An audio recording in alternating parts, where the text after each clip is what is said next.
Well, hello there and welcome back. This is Ron LeGrand with the next lesson in a long series, and this one is called Why Cashing Out is a Bad Idea. And I bet you're wondering what that's all about, because I bet you assume that the way to make money in real estate is go find junker, fix up junker, and sell junker to a qualified buyer, get a great big check, and live happily ever after. Well, my friend, I don't agree with that. Now, have I done that? A lot of them. Do I do that today? Every now and then. Do I want you to do it? Not unless you just insist. And I'm about to make a case for why not. Now look, I'm okay with rehabbing, retailing, and I'm okay with getting a big check. But I'm going to give you a side-by-side comparison of what it's like if you do that compared to what it's like if you don't do that and you hold on for longer term by putting a lease option tenant buyer in the house.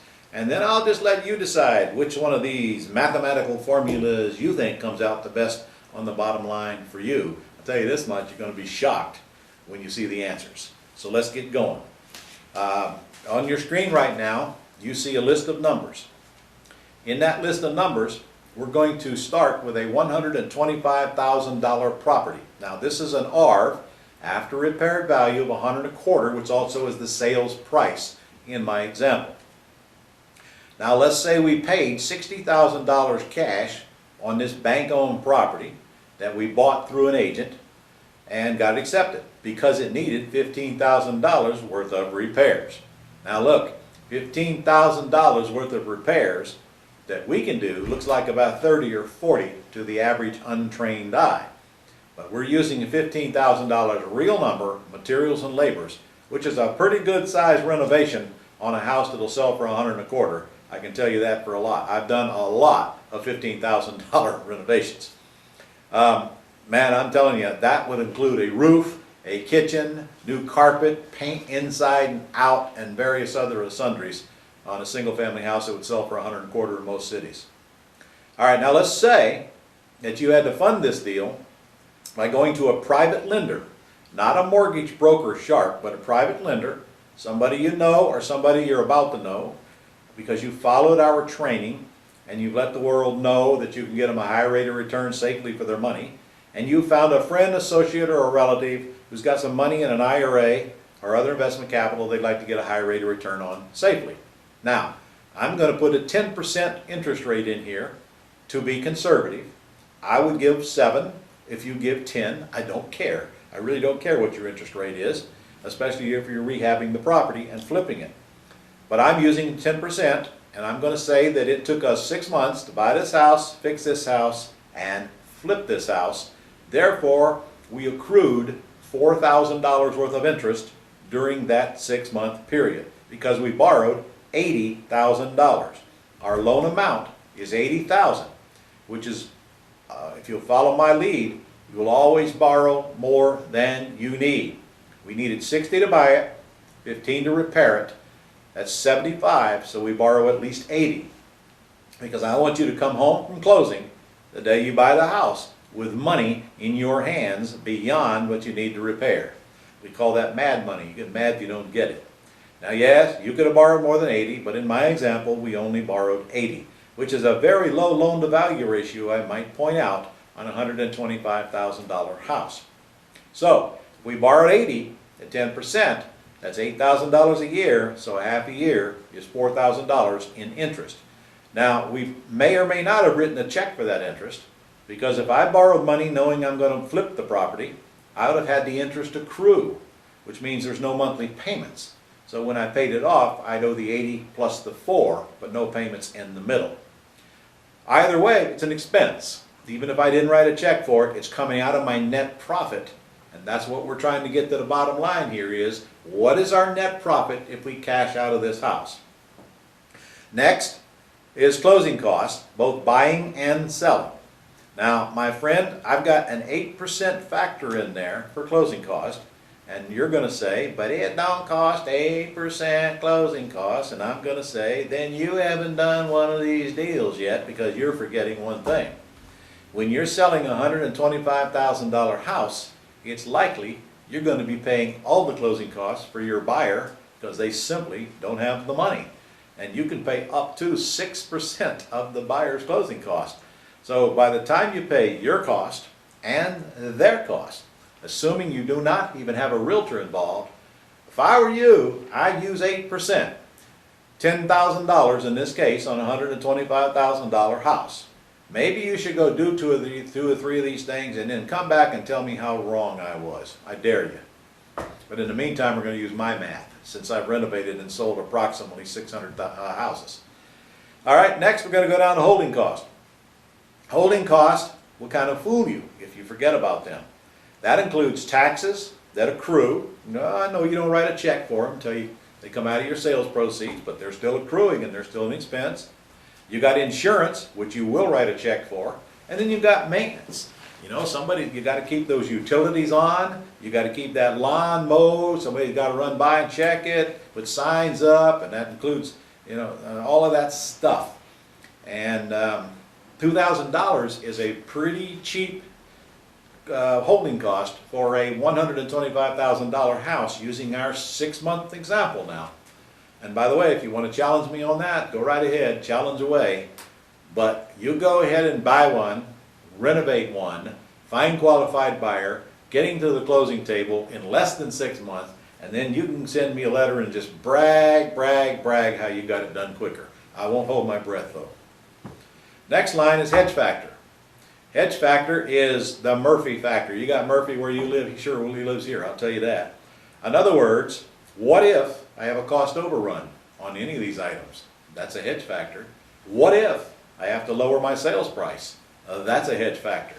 And my friend, to lower your sales price from 125 to 120, there goes your hedge factor, boom. I think you'll find that quite normal. So I'm very conservative at a hedge factor of $5,000 here. You use whatever number you want. But I've done this before. All right.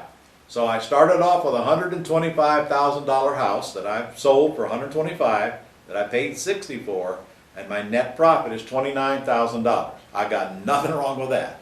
Making $29,000 net on a 125 house is a pretty darn good return. It's a pretty good profit. However, I got this guy in Washington who wants part of my check every time I make money. It's called short-term capital gains. And that's 35% right now and about to go up. So, whether you like it or not, 35% of that 29 grand is going to Uncle Sam. Oh, it ain't going till next year, but it's gone. So let's look at our after-tax profit as well as our pre-tax profit, because you're not getting out of the taxes. But Ron, I'm not in the 35% bracket. Go do two or three of these things and see how fast you get in the 35% bracket. Regardless of what bracket you're in, big chunks going to Uncle Sam. So in my example, my after-tax net is now $18,850. Still not bad on this rehab house. All right, now let's put the next slide up where we do a side-by-side comparison on a lease purchase. Are you ready? Here we go. When I'm selling my lease option house, I'm going to raise the price. If I'm going to renovate the property, I'm going to raise the price a little more than what I would if I'm selling it to a cash buyer. In this case, I raised it to $129,900. To be honest with you, I could have got $134,900 just as easy, but since this is a conservative example, let's just call it $129,900.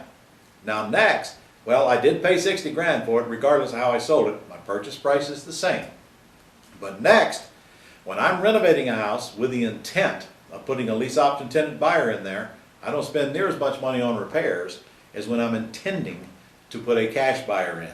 And just for the record, when I'm putting a cash buyer in, I always stage it. Always. Gotta stage it. When I'm putting a lease option tenant buyer in there, we don't have time to stage it because we have the tenant buyer lined up before you can get the renovations done. Long before, in fact. So I'm going to save money on repairs. On a $15,000 renovation, I'll spend $10,000 in my example. And so there's a lot of things that I may not do that I might have to do on the all cash. For example, if the roof is so-so, but still good, I won't replace the roof. If the kitchen is so-so, but still livable and sellable, I won't replace the kitchen. All the way throughout the house, case by case. All right, move down to the interest line. When I'm holding it for 6 months, I got $4,000 worth of interest. But if I'm going to renovate one and put it on a lease option tenant buyer in there, there's no way I'm going to be in that house for even 2 months, much less 6 months. But I put 2 months down here. That's 2 or 3 weeks to get it renovated and 2 or 3 weeks to find a tenant buyer because I don't have a buyer's list. Again, probably going to have a tenant buyer in the house long before the renovation is over. So I'm going to give you 2 months on the interest. So that's $1,300, even though I don't expect to spend it. Now the next one is closing costs. When I'm selling for all cash, I got to pay all those costs, buyer's cost, whole works. When I'm selling on a lease purchase, no way. We got plenty of time.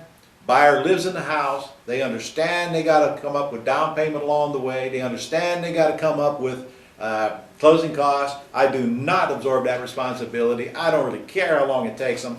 I'm going to take my $10,000 closing cost and knock it down to $2,000. And my friend, I'll tell you, on a $125,000 house, going to be hard pressed to get me to pay $2,000 for the closing costs. But I'm putting them in here anyway because it makes a nice example. All right, next is holding cost. Well, let's see. I'm holding it for 2 months in my example, absolute max. And therefore, my taxes and my insurance and all of that are going to be a lot less than when I put a tenant buyer in the property before I start collecting rent. Now, when I put tenant buyer in the property, I'm always going to have taxes and insurance, don't get me wrong, but I'm going to have rent to cover it. And all the maintenance goes to the tenant buyer, so I have no maintenance cost. So I used a number of $500 instead of the $2,000 because it's going to take me a lot less time to put them in there, and my holding costs stop the moment I put them in, or it's covered by rent. And the last one, the hedge factor. Frankly, I don't really even have a hedge factor normally on these lease options, but I'm going to go ahead and put a $2,000 one in there instead of the $5,000, because I can tell you right now, my hedge factor is not going to come from reducing the price. I'm not reducing the price on a lease option. There's no need. Buyers care less about the price. They're only interested in the down payment and the monthly payment. So I'm going to assume that the hedge factor goes for cost overruns for something else or some Murphy that I don't even haven't thought about, but I'll put it in there, $2,000. I'll take a look at your numbers. On this property, when I'm through cashing out, my net will be $54,100. Whereas on the one that I did the cash out on, it was only $29,000. I'm not sure, but I think I like the one on the right better than the one on the left.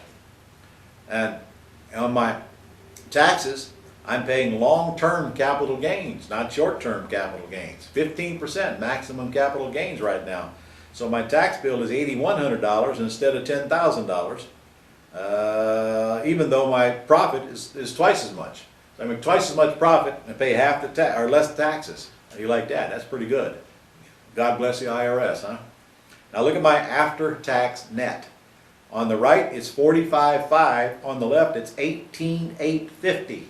My friend, that's a 242% increase in profitability because I did not get in a rush and I gave it time and I wasn't hell-bent on killing the golden goose that lays the golden eggs.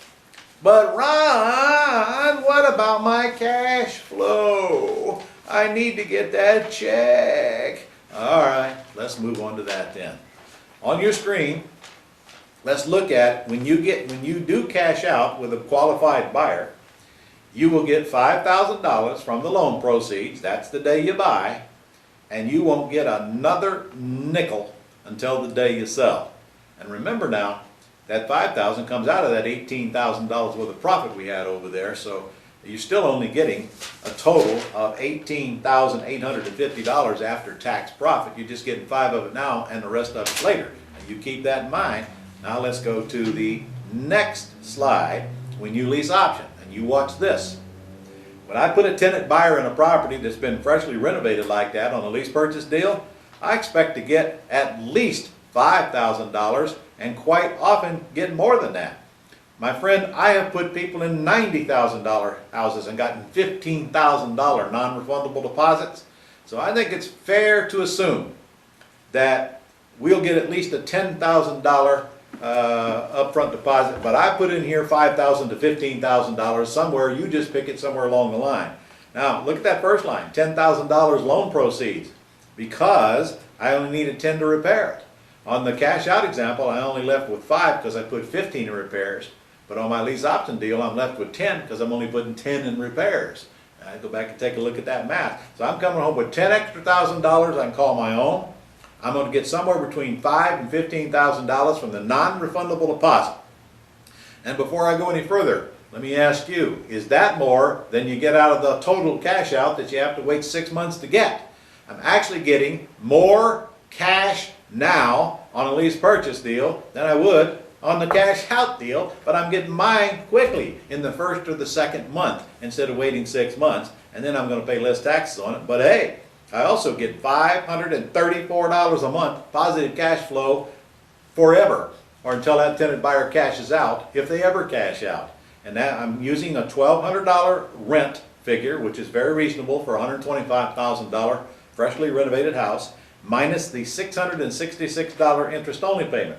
Because if I'm lease optioning it, I'm probably going to pay interest-only payments to my private lender, which is $666, and subtract one from the other, that's $534 a month positive cash flow. Now, it is true that I've got to pay taxes and insurance out of that, but it is also true that when I put a lease option tenant buyer in a house, I'm going to put them on my down payment assistance program and get them to pay an extra $200-300 a month toward their down payment, which is non-refundable. So whatever I can get from that down payment assistance program, it does apply to their down payment if and when they buy. It also applies to my monthly cash flow, and it increases to $534. So if they pay me $300 a month extra, I'm actually getting $834 a month positive cash flow on this house that I've already got about $20,000 cash out of because I put the lease option tenant buyer in there. Now, look at this next slide. In addition to that, if my tenant buyer moves out, they forfeit their $10,000 plus their extra payments toward their down payment deposits. And I'm telling you, a lot of them move out. I don't move them out, they move out themselves. You get tired of the house or decide they can't buy or just that they don't want to buy or whatever. Well, it's clear that they forfeit that. It's part of the documents going in. In addition to that, I own the house. So I get the benefit of the appreciation if it's going up in value and my tenant buyer does not buy. My property's going up and my tenant buyer's paying for it while they're there. Now if they move out, I put somebody else in, I get another deposit and I raise the price. And by the way, didn't point out, when I lease option a house, tenant buyer does 100% of the repairs after the first 30 days. 100% of the repairs. I've got properties right now I've had for 9-10 years not done any repairs to because of that reason. That's a big, big benefit of the lease purchase. And then of course, I get to depreciate it while I'm holding it if I own it. So that means I get to write the property off, get the appreciation if the tenant buyer doesn't buy, get a monthly cash flow, get money up front, and then I got a great big chunk coming on the back end as well if and when they cash me out. And just for the record, if they never cash me out, I really don't care. What's wrong with people living in your houses, making the repairs for you, paying for your house, and letting it grow in value and never cashing out? I don't care if they do or they don't, because the golden goose just keeps laying them golden eggs. So there you have it. I rest my case, Your Honor. Meeting is adjourned. See you on the next lesson.